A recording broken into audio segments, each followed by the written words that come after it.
नमस्कार, ये आकाशवाणी है। अभी आप सानू शर्मा से समाचार सुनेंगे।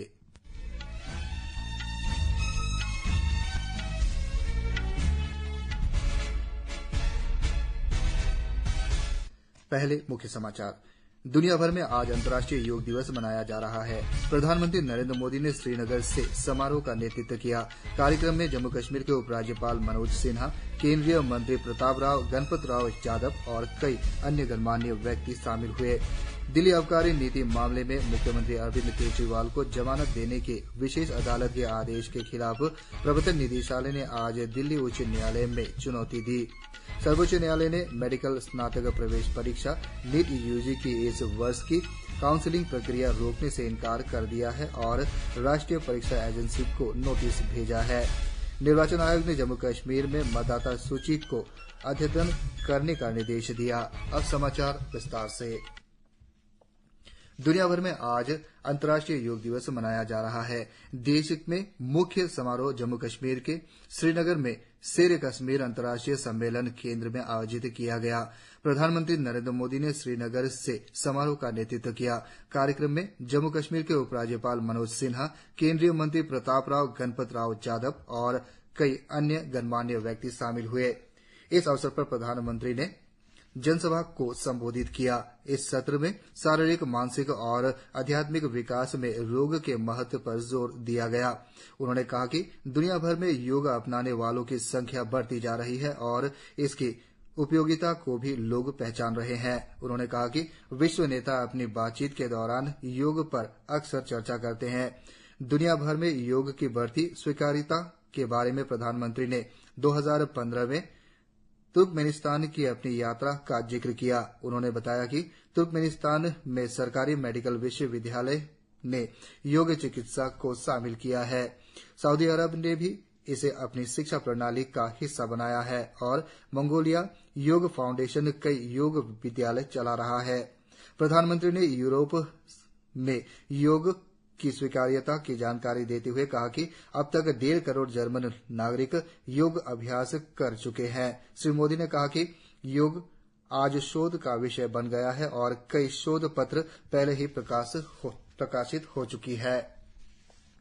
पिछले 10 वर्षों में योग के विस्तार पर प्रधानमंत्री ने एक नई योग अर्थव्यवस्था के बारे में बात की और योग पर्यटन के प्रति बढ़ते आकर्षण और लोगों की योग सीखने के लिए भारत आने की इच्छा का उल्लेख किया। उन्होंने योग स्थान, रिजॉर्ट, हवाई अड्डे और होटल में योग के लिए समर्पित सुविधा, योग परिधान और उपकरण, व्यक्तिगत योग प्रशिक्षकों का उल्लेख किया। उन्होंने कहा कि ये सभी विकास युवाओं के लिए रोजगार सृजन के नए अवसर पैदा कर रहे हैं। इस वर्ष का अंतर्राष्ट्रीय योग दिवस का विषय है स्वयं और समाज के लिए योग। प्रधानमंत्री ने कहा कि दुनिया योग को वैश्विक कल्याण के लिए शक्तिशाली तंत्र के रूप में देख रहा है। योग लाभ की समग्रता और अधिक बढ़ाने के लिए प्रधानमंत्री नरेंद्र मोदी ने सभी ग्राम प्रधानों को पत्र लिखकर जमीनी स्तर पर ग्रामीण क्षेत्रों में योग के प्रचार प्रसार को बढ़ावा देने का आह्वान किया। राष्ट्रपति द्रौपदी मुर्मू ने वैश्विक समुदाय, विशेषकर देशवासियों को आज 10वें अंतर्राष्ट्रीय योग दिवस की शुभकामनाएं दी। एक सोशल मीडिया पोस्ट में राष्ट्रपति ने कहा कि योग मानवता को भारत का अनूठा उपहार है। उन्होंने कहा कि जीवन शैली से जुड़ी बढ़ती समस्याओं को देखते हुए योग आज और अधिक महत्वपूर्ण हो गया है।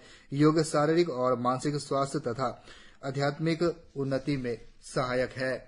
राष्ट्रपति मुर्मू ने लोगों से योग को दैनिक जीवन का अभिन्न अंग बनाने का आग्रह किया। दिल्ली आबकारी नीति मामले में मुख्यमंत्री अरविंद केजरीवाल को जमानत देने के विशेष अदालत के आदेश के खिलाफ प्रवर्तन निदेशालय ने आज दिल्ली उच्च न्यायालय में चुनौती दी। केंद्रीय एजेंसी को केजरीवाल की जमानत पर रोक लगाने की मांग वाली याचिका पर तत्काल सुनवाई की अनुमति दी गई, लेकिन अदालत ने केजरीवाल के जमानत आदेश पर 48 घंटे के लिए रोक लगाने की प्रवर्तन निदेशालय की याचिका खारिज कर दी। दिल्ली की राउज एवेन्यू विशेष अदालत ने केजरीवाल को 1 लाख रुपए के मचुलके पर जमानत दी थी। प्रवर्तन निदेशालय की ओर से अपर सोलिसिटर जनरल बी राजू ने उच्च न्यायालय को बताया कि विशेष अदालत का आदेश अभी तक अपलोड नहीं किया गया है। उन्होंने उच्च न्यायालय को यह भी बताया कि जांच एजेंसी को जमानत याचिका का विरोध करने का पूरा मौका नहीं दिया गया है। उन्होंने कोर्ट से आदेश पर रोक लगाने और मामले की जल्द से जल्द सुनवाई करने का आग्रह किया। सर्वोच्च न्यायालय ने मेडिकल स्नातक प्रवेश परीक्षा नीट यूजी की इस वर्ष की काउंसिलिंग प्रक्रिया रोकने से इनकार कर दिया है और राष्ट्रीय परीक्षा एजेंसी को नोटिस भेजा है। न्यायालय ने नई याचिका को मौजूदा याचिकाओं के साथ जोड़ दिया और सुनवाई की तारीख 8 जुलाई तय की। यह फैसला इस मामले पर परीक्षा को लेकर चल रही कानूनी चुनौतियों के बीच आया है। निर्वाचन आयोग ने जम्मू कश्मीर में मतदाता सूची को अद्यतन करने का निर्देश दिया है। अगले महीने की पहली तारीख निर्धारण तिथि होगी। इसके साथ ही जम्मू कश्मीर विधानसभा चुनाव की तैयारियां शुरू हो जाएगी। आयोग ने हरियाणा, महाराष्ट्र और झारखंड में आगामी विधानसभा चुनाव की तैयारी भी शुरू कर दी है। इन राज्यों में मतदाता सूची का नवीनीकरण किया जा रहा है। हरियाणा और महाराष्ट्र की मौजूदा विधानसभा का कार्यकाल इस साल नवंबर को समाप्त हो रहा है, जबकि झारखंड में यह अगले वर्ष जनवरी को समाप्त होगा।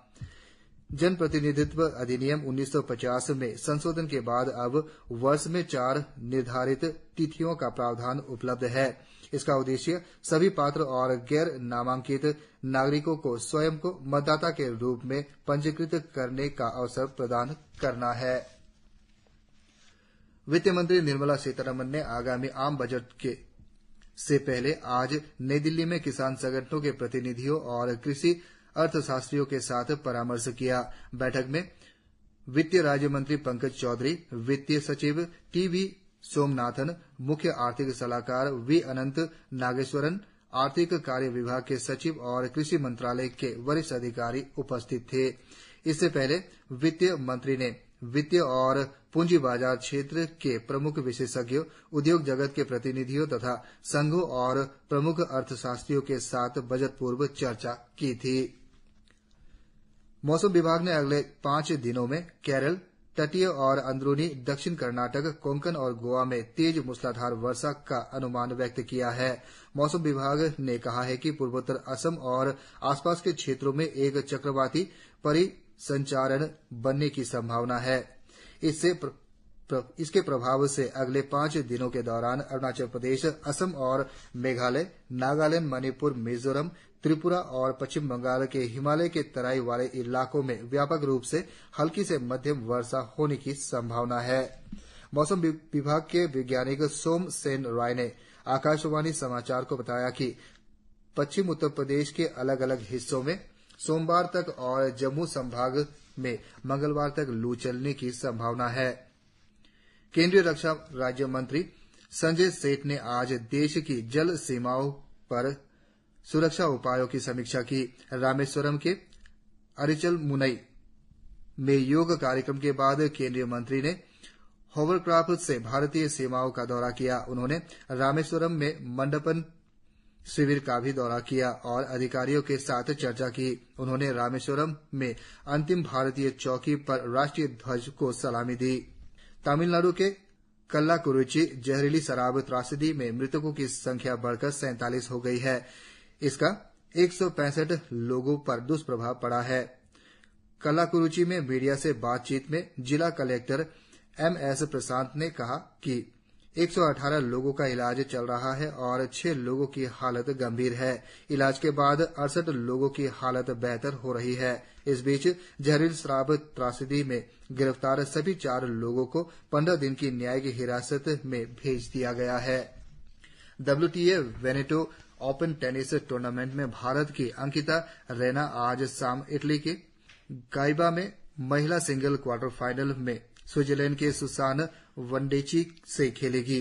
इससे पहले बुधवार को प्री क्वार्टर फाइनल में अंकिता ने रोमानिया के इराना बारा को 6-2, 2-6, 6-0 से हराया था। T20 क्रिकेट विश्व कप में एंटीगा में ऑस्ट्रेलिया ने बांग्लादेश को 28 रन से हरा दिया। बांग्लादेश ने निर्धारित 20 ओवर में 8 विकेट पर 140 रन बनाए। जवाब में ऑस्ट्रेलिया ने बारिश से बाधित मैच में डकवर्थ लुईस नियम के अनुसार 11 ओवर और 2 गेंदों में 2 विकेट पर 100 रन बनाकर मैच जीत लिया। कल रात भारत ने सुपर 8 राउंड में ब्रिजटाउन बारबाडोस के केंसिंगटन ओवल में अफगानिस्तान को 47 रन से हरा दिया। इसी के साथ ये समाचार बुलेटिन समाप्त हुआ। नमस्कार।